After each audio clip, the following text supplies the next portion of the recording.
Bueno, entonces iniciamos con los contenidos propiamente dichos de la materia, en este caso de la unidad número 1, donde vamos a unidad 1 y unidad 2 vamos a ver exactamente lo mismo que vimos en el curso de ingreso, así que no van a tener mayores problemas, de hecho se me van a aburrir un poco, pero bueno, es importante empezar por ahí.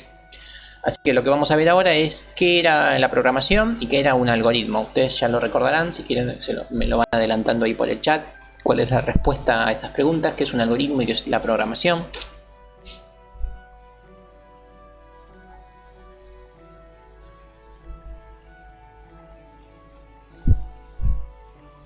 Ya lo trabajamos en el curso de ingreso y deberían saberlo, una definición por lo menos un poco informal.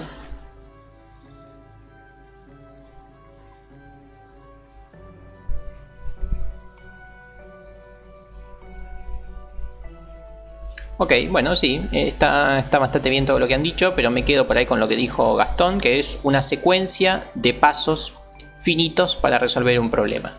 Además de pasos, me gustaría aclarar que son pasos ordenados, ¿sí? No son pasos que uno realiza en cualquier orden, sino que son pasos en un determinado orden, pasos finitos, es decir, que terminan en algún momento y que uno cuando termina se asegura que resuelven algún problema, ¿sí? Eso podrían ser los pasos para cepillarse los dientes, o sea, los pasos son siempre los mismos y cuando uno termina de hacer esos pasos se lavó los dientes, ¿sí? No se tiró el dentífrico en el pecho y no limpió un azulejo con el cepillo, ¿no? Lo que hizo fue cepillar los dientes, o sea, si lo hizo en el orden correcto, seguramente solucionó el problema. También el clásico ejemplo es, por ejemplo, las recetas de cocina, ¿no? Que si uno va siguiendo cada uno de los pasos, seguramente adquiera como resultado la comida que uno quería hacer. Bien, bueno, eso es un algoritmo. Ahora bien, a los algoritmos no les podemos decir que, a las computadoras, perdón, no les podemos decir un algoritmo en castellano, ni en inglés, ni en ningún otro idioma, ¿sí? Porque la computadora no nos va a entender y no va a hacer nada, por más que las instrucciones sean claras. Entonces, a las computadoras, a los ordenadores, las instrucciones se las tenemos que dar en algún lenguaje que conozcan. Entonces, eso es lo que vamos a tratar de ver para saber cómo programar a una computadora.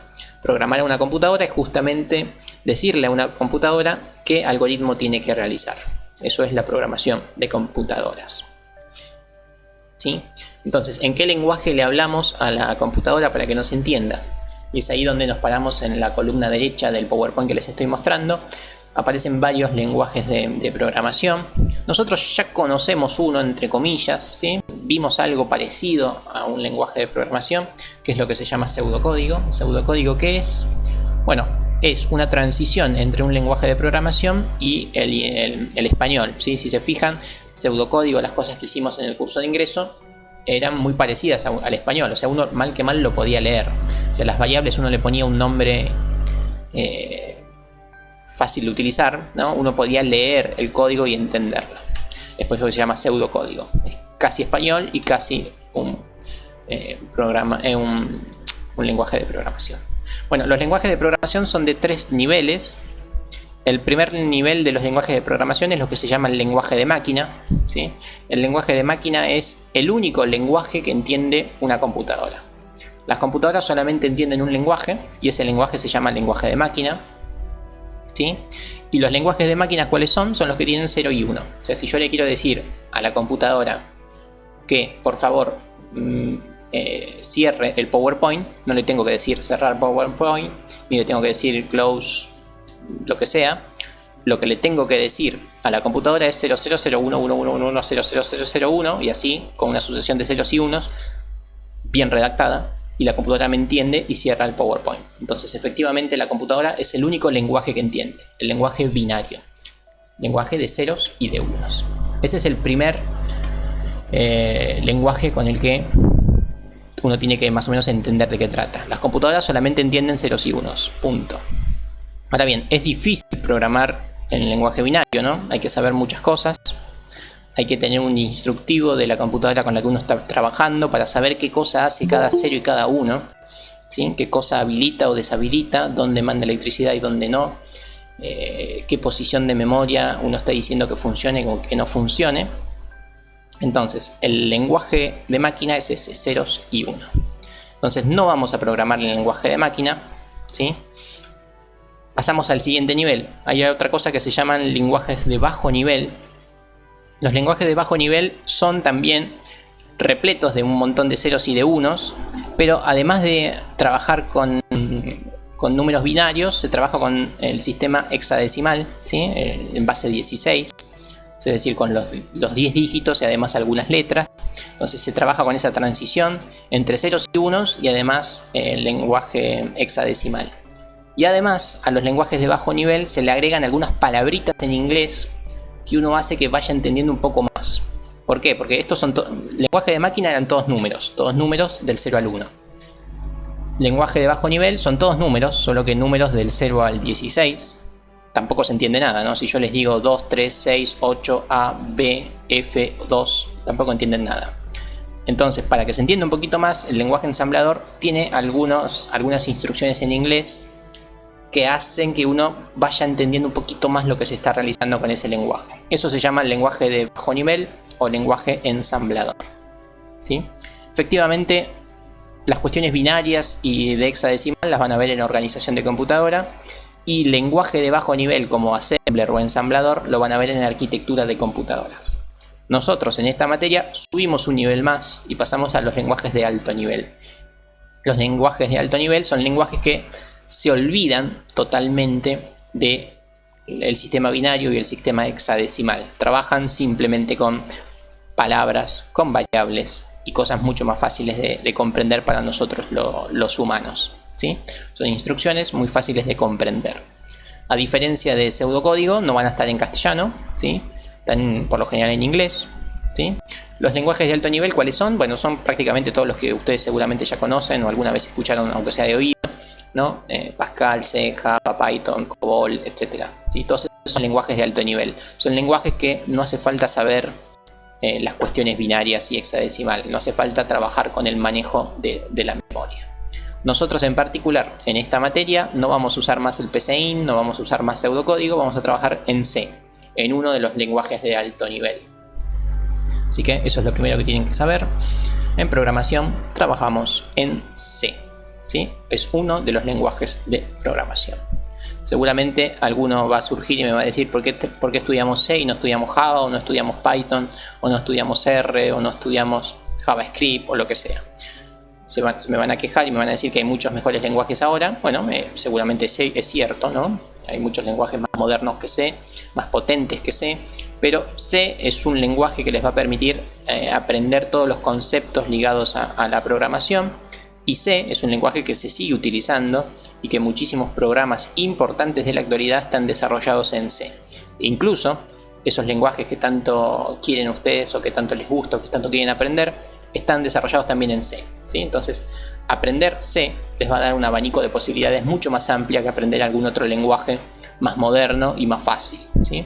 Si ustedes aprenden, por ejemplo, Python o JavaScript, van a ver que las cosas funcionan solas sin pensar nada y que es todo demasiado fácil. Bueno, es tan fácil que uno pierde el control de lo que está haciendo y medio que no hace falta saber mucho para poder realizar alguna actividad.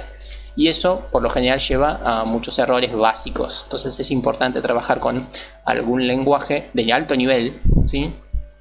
Pero que tenemos que tener algunos cuidaditos y algunas cuestiones de prolijidad a la hora del desarrollo que nos permiten ir adquiriendo bien cada uno de los temas, ¿sí? Sí, efectivamente, acabo de decirlo, los lenguajes muchas veces están desarrollados en C, o sea, C es uno de los lenguajes madre, ¿sí? Así que es por eso que aprendemos C. Ya sabemos que hay lenguajes más modernos y que hay lenguajes que uno hace las cosas más fácil, pero no quiere decir que sean los lenguajes adecuados para empezar a aprender. Siempre en la primera clase doy el mismo ejemplo, ¿no? Si yo le quiero enseñar a manejar a Brenda, ¿no? Yo, opción 1, le podría dar una Ferrari de 7 cambios y automática, y seguramente en 2 horitas ya sabe manejarla y maneja como una genia por la ruta a 300 km por hora, ¿sí? Y seguramente no choca porque tiene, qué sé yo, freno asistido, estaciona solo y todo lo que ustedes quieran, ¿sí? Pero bueno, eso no tiene gracia. ¿Por qué? Porque en la vida cotidiana seguramente no tengas que manejar la Ferrari, seguramente tengas que manejar algún auto más tranqui, ¿no? Bueno, y en programación pasa lo mismo, ¿no? Seguramente ustedes van a tener un Fiat, un Volkswagen, un Renault, y no tiene sentido que yo les enseñe otra cosa, ¿no? Además, el Fiat de Volkswagen o Renault les va a enseñar a usar el embrague, a pasar los cambios, a frenar, a mirar por los espejos y a estacionar ustedes solos sin que nadie los ayude. Acá pasa lo mismo, ¿no? Si yo les enseño a trabajar con Python y sus librerías, cuando vayan a un trabajo que tengan que trabajar en Java o en C, van a estar al horno, no van a saber qué hacer porque se van a dar cuenta que la vida no es tan color de rosas. Bien. Entonces es importante empezar con un lenguaje más antiguo y no tan asistido como tantos otros, ¿sí?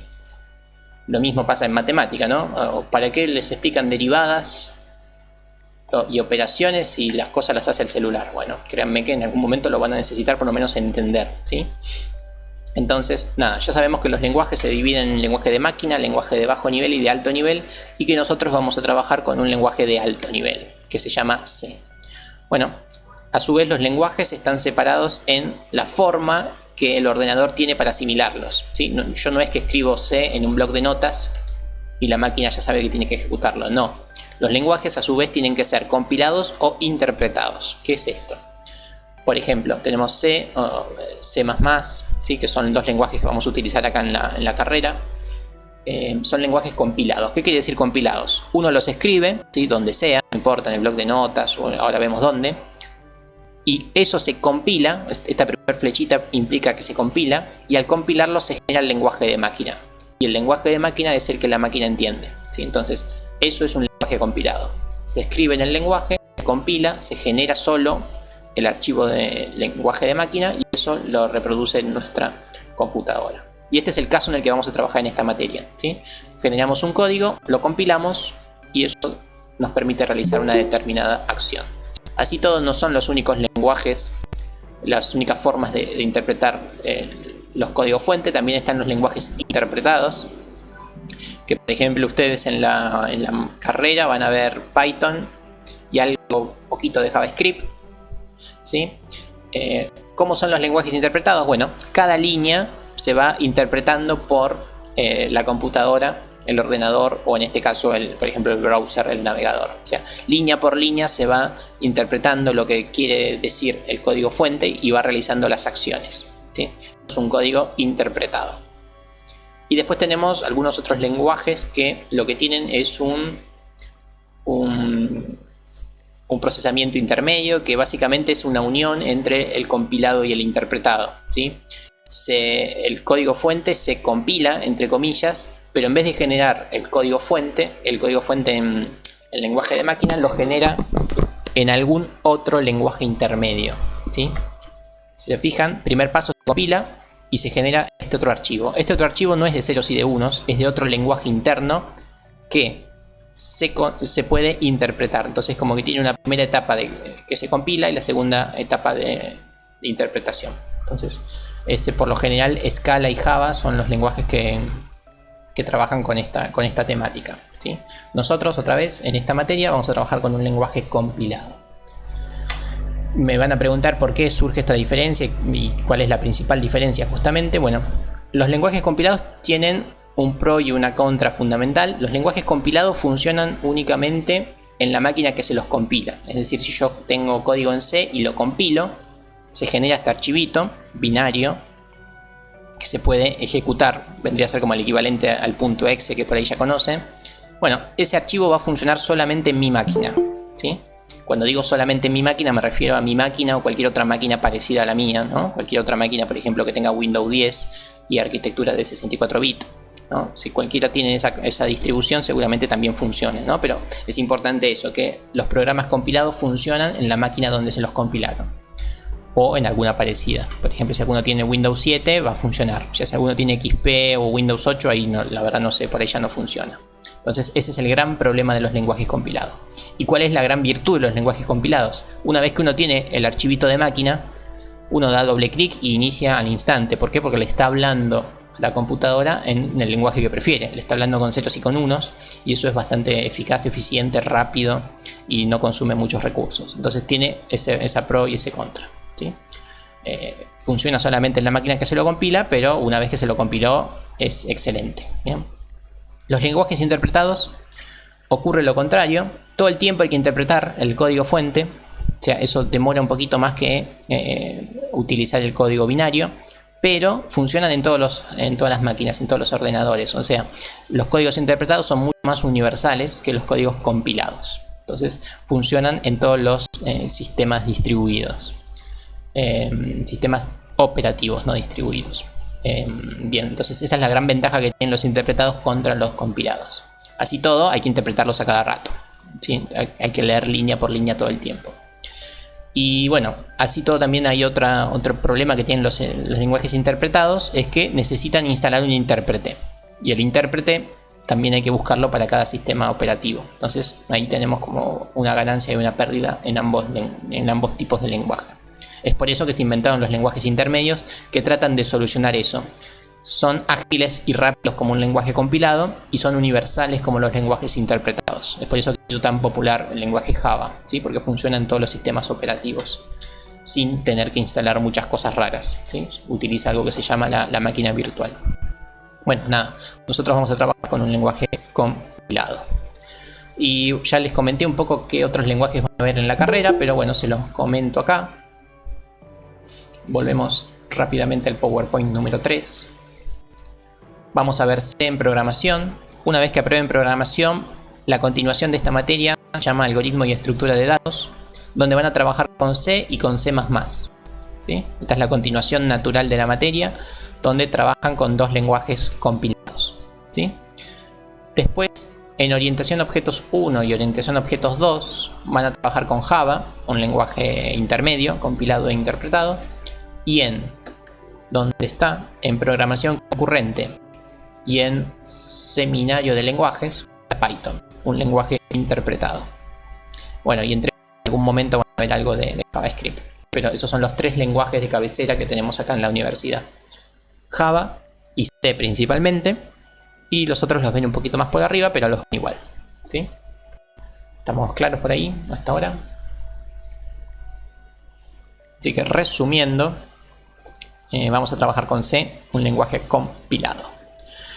Bueno, y como yo les dije, necesitamos un compilador para que se genere el código de máquina, ¿sí? Bueno, ese compilador no lo vamos a instalar solo, lo vamos a instalar por medio de un IDE, o sea, vamos a usar un programita, que se lo suele llamar un IDE, un asistente para la programación, que se llama Codeblock, ¿sí? El Codeblock es como un editor de texto, es como, no sé, por llamarlo, como un bloc de notas o un Word super tuneado, donde vamos a programar en C, y nos permite utilizar el compilador de C, ¿sí? Es fundamental que el Codeblock no es el compilador, ¿sí? El Codeblock no es el compilador. El Codeblock es un programa que nos va a permitir programar en C y utilizar el compilador. Muchos de ustedes ya seguramente tengan el compilador de C instalado. ¿Por qué? Porque muchos programas necesitan compilar en C. Entonces ya les habrá pasado alguna vez. Seguramente haya algún fanático de los videojuegos o de los programas medios exóticos que en algún momento les dice: para ejecutar esta aplicación necesita instalar bla bla bla, Visual C, Visual C++, Visual lo que sea. Bueno, ahí seguramente ustedes están instalando el compilador de C y ni siquiera lo sepan. Así que el 95% de los que estén mirando este video seguramente ya tengan instalado el compilador de C para ejecutar cualquier cosa, ¿sí? Es necesario para muchísimos programas, así que seguramente tengan instalado el compilador de C. Cuando ustedes instalan el Codeblock, ya está, ya tienen el compilador y no tienen que hacer más nada.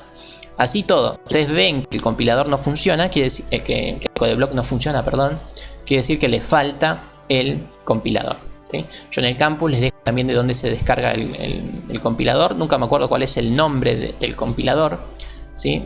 MGW no sé cuánto, ¿sí? MinGW creo que se llama, el compilador que vamos a utilizar, o el asistente para instalar el compilador, mejor dicho. Es importante que todos utilicemos el mismo IDE, que todos utilicemos Codeblock, si bien hay otros por ahí mejores, pero todos nos tenemos que poner de acuerdo en instalar Codeblock porque es el más fácil de instalar, porque es el que usamos tanto Jorge como yo.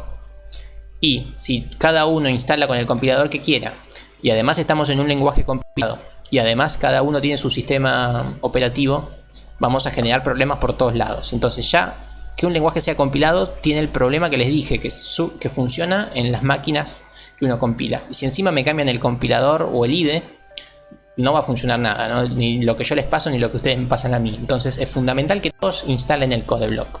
y que se tomen esta semanita o incluso la semanita que viene para instalarlo, ¿sí? Si a alguno le surge algún problema, trate de solucionarlo pronto y no trabaje con otro compilador, porque después en los finales no le aceptamos otro compilador, ¿sí? Porque no podemos encontrar los errores si lo hicieron de otro compilador. Lo mismo si alguno trabaja con Linux, trate de trabajarlo en Windows. Las instrucciones en Linux y en Windows también van a cambiar, ¿sí? No les pido que se instalen Windows solamente para esta materia. Si quieren usar Linux, usen Linux, pero vayan montando una máquina virtual con Windows o vayan viendo cómo hacerlo, ¿sí? Porque si no, van a estar en problemas, porque todo lo que les voy a dar me van a decir no me funciona, ¿cómo hago? ¿Sí? Y yo algunas cosas me acuerdo cómo solucionarlas, pero otras ya no, ¿sí?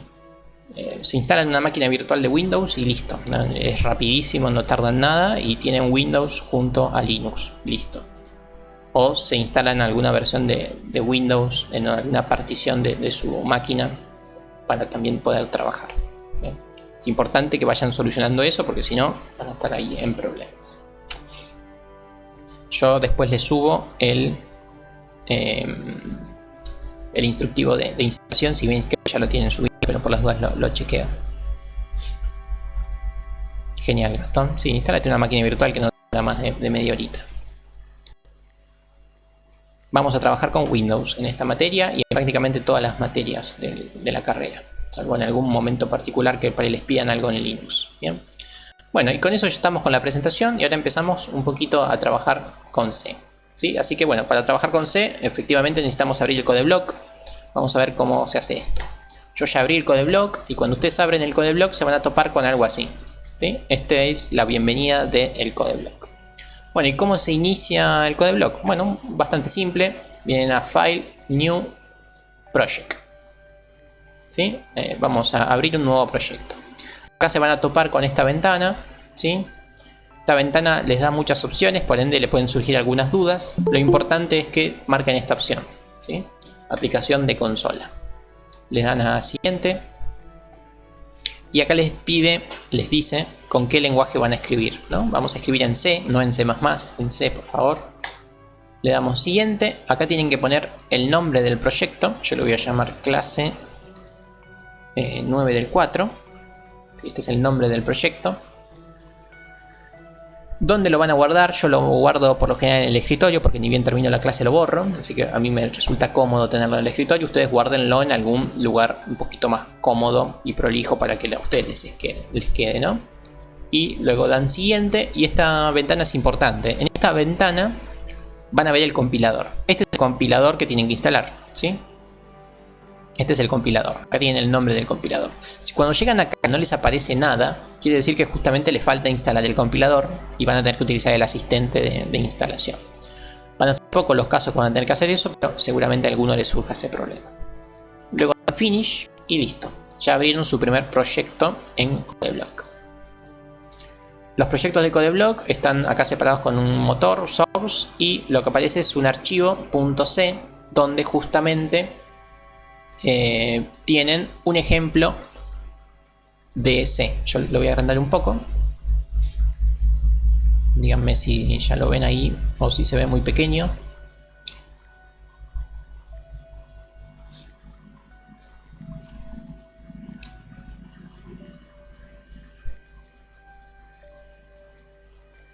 ¿Se ve bien ahí la letra o un poquito más grande? ¿Cómo va? ¿Está bien ahí? Bueno, bien. Esto es lo que les da siempre cuando generan un nuevo proyecto en C, les muestra esto, ¿sí? ¿Esto qué es? Es, bueno, lo que se llama un Hello World, es como para probar que todo esto está funcionando. Entonces vamos a ver un poco cómo probar que todo esto está bien instalado. Acá vamos a ver la botonera del Codeblock, ¿no? Tenemos tres botones principales. Este primer botón, la ruedita, si uno hace clic, lo que genera es el compilado. Eso es compilar. ¿Qué quiere decir compilar? Es que se genera el archivo de máquina. O sea, el código de máquina ya fue generado al apretar la ruedita compilar. La primera vez tarda un poquito más que las otras veces. De hecho, a mí me está tardando bastante. Codeblock es un programa súper ágil y rápido. No van a tener que esperar tanto. A mí me está tardando mucho porque tengo 1000 cosas abiertas en la compu, entre ellas la grabación que me consume bastantes recursos. Por ejemplo, el OBS está desarrollado en C y es el programa que estoy utilizando para grabar la pantalla, ¿sí? Ahí tienen un ejemplo de lo importante que es C, ¿sí? Bien, ya compilé. Y ahora tenemos el otro botón que es el de play, ¿sí? ¿Qué quiere decir play? Quiere decir ejecutar el código de máquina que antes se generó. Y acá lo vemos, ¿sí? Acá se está ejecutando el Hello World. Quiere decir que está todo bien instalado y que todo funciona. Entonces siempre tenemos que realizar el compilar y una vez que se compiló, vamos con play, ¿sí? Bueno, así todo, como siempre que apreté estos dos botones juntos, aparece este tercer botón que es compilar y ejecutar en simultáneo, ¿sí? Entonces, en vez de apretar primero este y después este, simplemente apretan este otro y listo, hacen las dos opciones juntos. Compilar es la ruedita, play es la flechita verde, ¿sí? Y este que hace las dos cosas juntas. Profe, ¿puede elegir el proceso de setup? Bueno, el setup nunca lo expliqué, cómo se hace para instalar, ¿no? Descargan el codeblock, yo les voy a dejar los links en el campus. La idea no es que lo instalen ahora, que lo instalen solos, tranquilos, cuando ustedes puedan. Cuando terminemos la clase lo instalan y lo prueban. Simplemente ahora presten atención a cómo es que se utiliza. Y luego el proyecto se genera con File, New Project, proyecto en C. Le ponen un nombre, se fijan que está el compilador, ¿sí?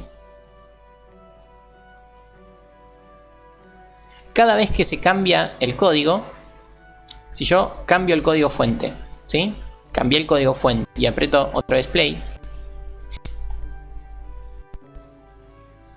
Si se fijan, está mostrando lo anterior. ¿Por qué está mostrando lo anterior? Porque es fundamental compilar los cambios. Los cambios hay que volverlos a compilar. Se vuelve a generar el código de máquina y una vez que se generó el código de máquina, ahí sí vuelven a darle play. Entonces es importante compilar y después darle el correr, ¿sí? Si no, los cambios no se los va a tomar. Ahí, como se fijan, ahora sí tomó los cambios. Entonces siempre es importante. Efectivamente, GNU es el nombre del compilador. Bueno, y empecemos un poco a utilizarlo de alguna forma un poquito más interesante.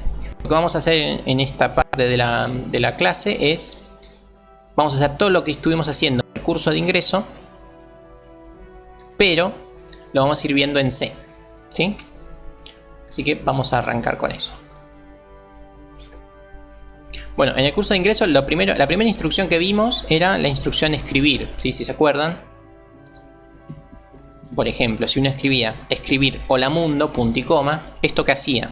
Esto mostraba por la consola o por la pantalla del PC Int en ese momento una frase que decía hola mundo, ¿sí? Recuerdan eso, ¿no? Bueno, vamos a ver cómo es el equivalente en C.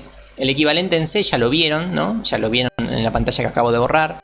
Pero en C, en vez de escribir justamente, hay que escribirlo con un pseudo inglés, ¿no? Que es printf.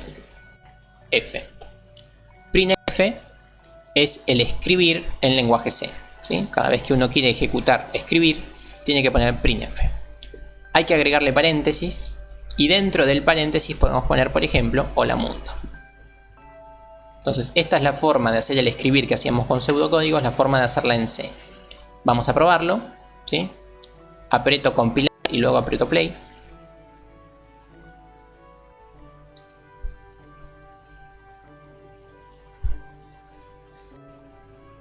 Esperamos unos segunditos y vamos a ver el resultado. Ya lo tenemos, ¿sí? El hola mundo es el resultado de mi printf en C, ¿sí? Este es el escribir. Primer comando que vemos hoy. Vamos a hacer otro printf. Y en este caso, este escribir o este printf dice soy Nico. Entonces esto va a mostrar por pantalla el soy Nico. Y acá vamos a ver una primera diferencia con lo que era el curso de ingreso. Vamos a apretar play nuevamente y vamos a ver qué ocurre en la pantalla. En la pantalla vamos a ver que va a mostrar el hola mundo nuevamente. El problema es que vamos a ver qué está pasando con el soy Nico. El soy Nico aparece a continuación del hola mundo. Eso no pasaba en PC Int. En PC Int cada vez que uno escribía escribir se pasaba al renglón siguiente. Entonces acá en C hay que decir en qué momento uno quiere dejar renglón. ¿Y cómo se deja renglón? Bueno, el renglón se lo deja con el comando /n. Cada vez que uno escribe /n, quiere decir que acá se salta una línea, ¿sí? Se salta un renglón. Entonces voy a escribirlo acá. El /n quiere decir dejar renglón. No lo dije nunca, pero ya lo habrán notado, es que los comentarios son igual que en el PCInt, ¿sí? Con // uno pone comentarios, ¿sí? Nuevamente lo que pregunta ahí Palacios es correcto. El escribir en PCInt era con comillas. Bueno, ahora no alcanzan solamente las comillas, hay que agregar también los paréntesis. Paréntesis y comillas para el escribir, ¿sí? Vuelvo a compilar y a ejecutar. Y ahí sí vamos a ver que el soy Nico va a estar por debajo del hola mundo.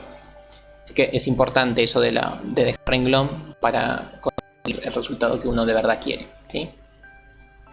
Ahí lo tenemos. Bueno, entonces ya sabemos el escribir y ya sabemos dejar renglón con el escribir. Algo es algo. Bien. ¿Qué otra cosa habíamos visto en el curso de ingreso? ¿Qué fue lo otro que vimos además del escribir? Más o menos en orden.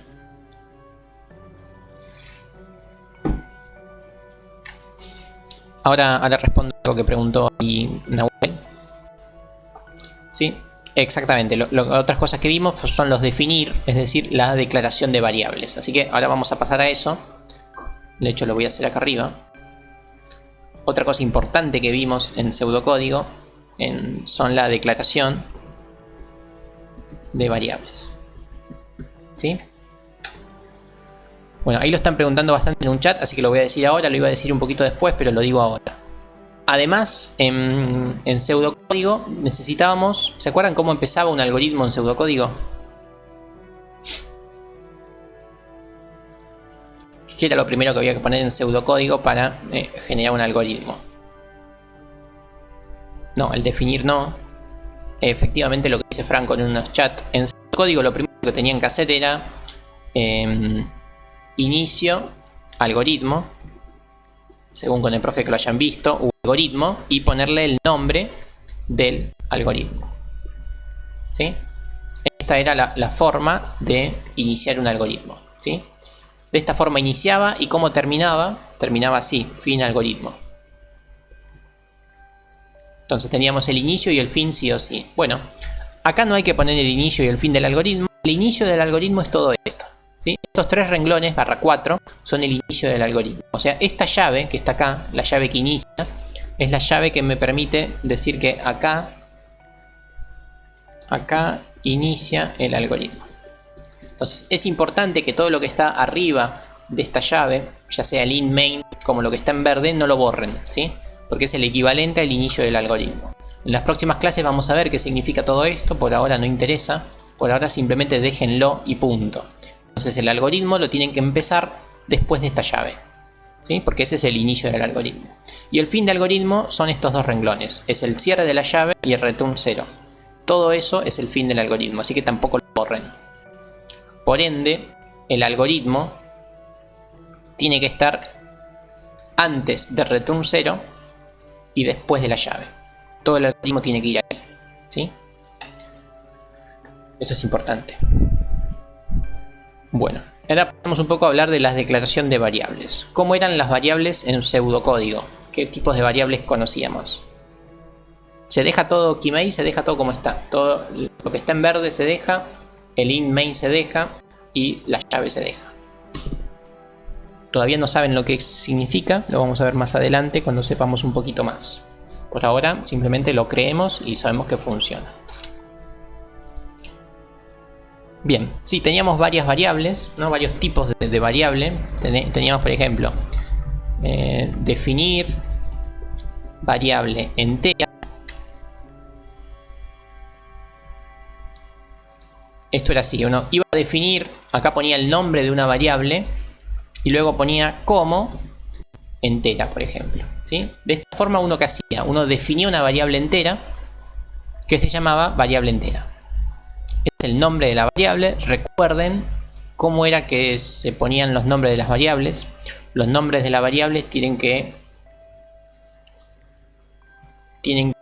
representar justamente lo que uno quiere representar, ¿no? No se tiene que llamar X e Y o Z. Tiene que tener un nombre característico de lo que uno está guardando en esa variable, ¿sí?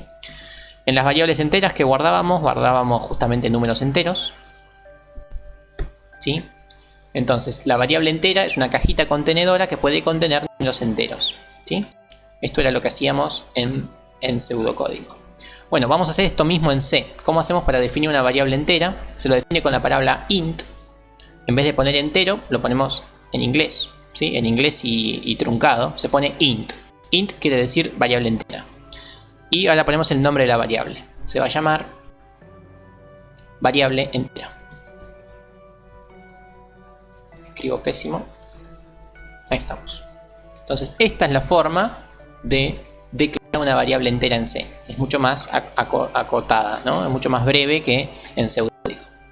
¿Se entiende hasta acá? Esta es la forma de generar una variable entera en C. Bueno, luego habíamos visto que las variables en pseudocódigo se les podía, o sea, definir una variable es definir una cajita que guarda un valor.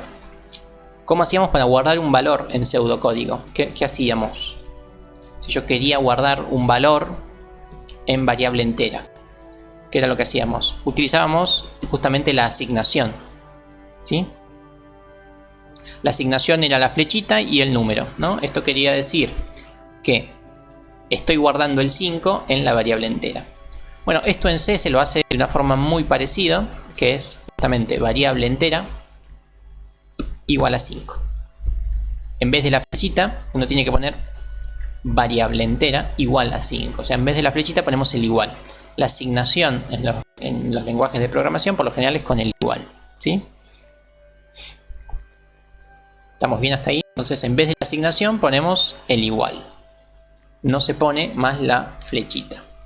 ¿Se pueden definir varias variables en el mismo renglón? Sí. Esto que está acá sería definir otra variable entera y otra variable entera. Por ahora no los quiero marear con eso, pero sí se puede, al igual que como se hacía en pseudocódigo. Por ahora no me interesa ensuciar tanto el código fuente. Perfecto, ahí tenemos la variable entera. Genial. Bueno, y después otra cosa que hacíamos era, por lo general uno quería mostrar por pantalla el resultado de la variable entera. Siempre se pone el punto y coma al finalizar cada instrucción, al igual que como era en pseudocódigo.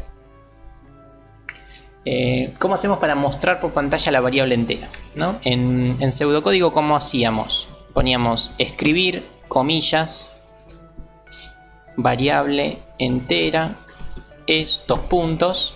¿Y qué hacíamos para mostrar acá la variable entera? ¿Se acuerdan? Si yo quería poner este título y a continuación mostrar el valor de la variable entera, ¿se acuerdan qué hacíamos?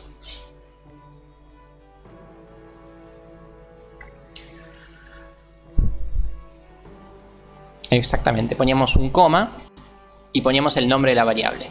En este caso se llamaba variable entera. ¿Sí? De esta forma mostrábamos por pantalla variable entera es 2 puntos, un espacio y el nombre de la variable y el dato guardado en la variable. Bueno, en C es muy parecido. Ponemos el escribir, que es su equivalente a printf. No hay que olvidarse de los paréntesis y entre comillas escribimos lo mismo. Variable entera es 2 puntos, dejamos un espacio, ponemos la coma y ponemos variable entera. O sea, si se fijan es muy parecido a lo que sería en pseudocódigo. Es casi lo mismo, solo que agregamos el paréntesis y agregamos un printf. ¿Ven? Van viendo que es más o menos lo mismo, no son muchas cosas nuevas y es por eso que se explica pseudocódigo al principio, porque pseudocódigo se parece bastante a los lenguajes de programación. Uno cambia un par de palabritas y todo más o menos funciona bien. ¿Hasta ahí van bien? ¿Se entiende que es casi lo mismo, que no hay grandes cambios? Bueno, así como está esto no va a funcionar porque en C hay que aclarar acá. O sea, acá vamos a mostrar variable entera es 2 puntos, un espacio, y acá yo quiero que me muestre el número que tenemos guardado en la variable entera. Bueno, a C hay que aclararle qué tipo de variable es la variable entera. O sea, hay que decirle que lo que va a mostrar por pantalla es un entero. Y eso se lo hace con porcentaje D. ¿Qué es porcentaje D o porcentaje alguna letra? Esto se llama máscara de variables. Esto es, le estamos diciendo a C que en esta posición va a mostrar un valor. y ese valor es entero. Entonces esta es la máscara de enteros. Es fundamental ponerla, si no sé, no sabe qué cosa va a mostrar en la variable. Entonces la máscara de entero en este caso es porcentaje d. El d viene de decimal. Cada vez que uno quiera mostrar un valor entero tiene que poner porcentaje d en el lugar donde uno quiere mostrar el número entero. ¿Sí?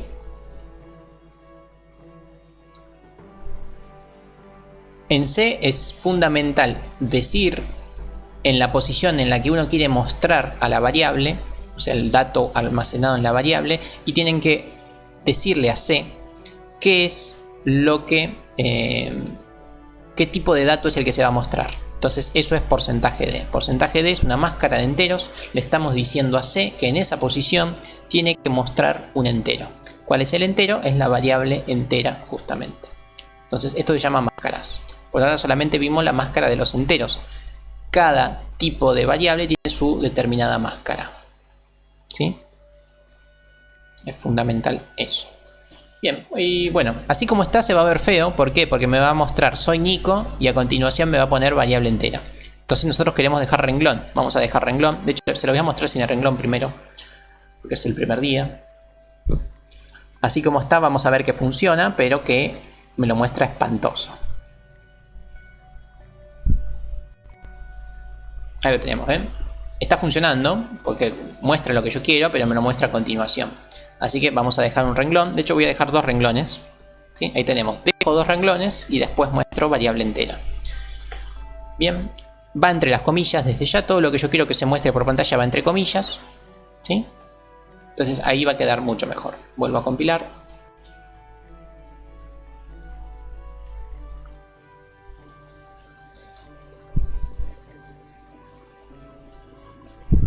Y ahí lo tenemos, ¿sí? Lo está mostrando, pero dejando dos renglones. ¿Ves? Acá hay un renglón y ahí hay otro renglón. Está dejando dos renglones. Ok, hasta acá vamos. Ya sabemos definir por lo menos variables enteras y sabemos mostrarlo por pantalla. Se tildó, lo cerré muy rápido. Por ahí lo cerré demasiado rápido. Vuelvo a parar. Díganme si ahí lo ven. Ahí ven la consola. Ahí lo que tenemos es variable entera es 2.5. ¿Sí? Bien, bueno, ya terminamos con las variables enteras. ¿Qué otro tipo de variables conocíamos del curso de ingreso?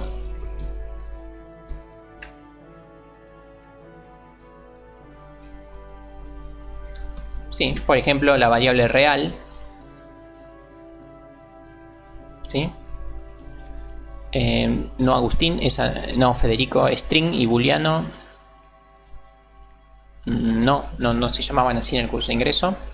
Bien, la otra que vimos eran las variables reales. Que ¿cuáles son los números reales? Bueno, son los números que llevan coma, ¿no? Básicamente esos. También son los números enteros, pero los reales son los que tienen coma. El barra n va siempre en la comilla. Y por ahí se me pasó la pregunta que dijo alguien, que la perdí un poco.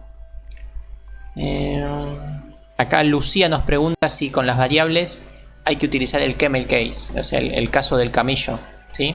Bueno, efectivamente para la definición de variables tenemos que utilizar el camel case, ¿sí? Es decir, tenemos que poner siempre de la segunda palabra la primera letra en mayúscula.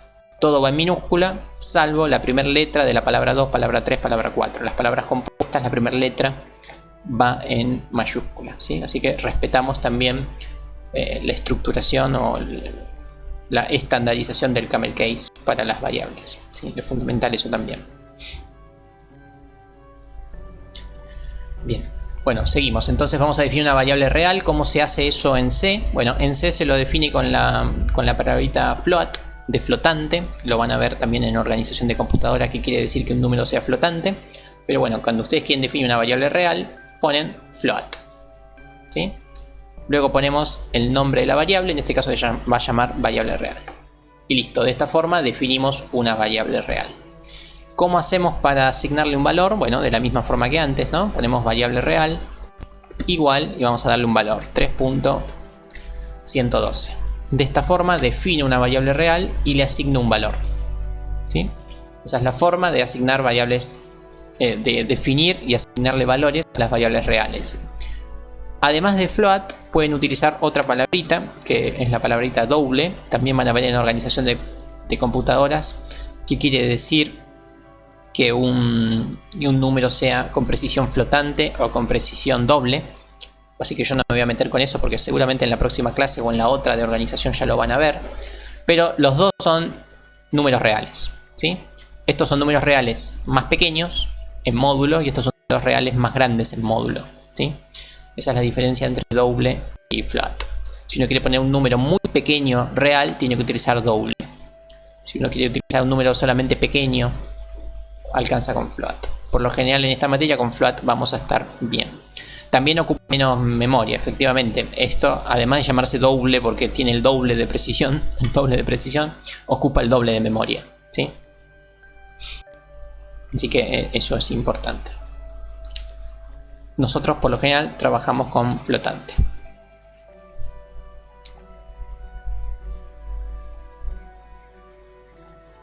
¿Se escucha mal? A ver, dejo de transmitir un segundito.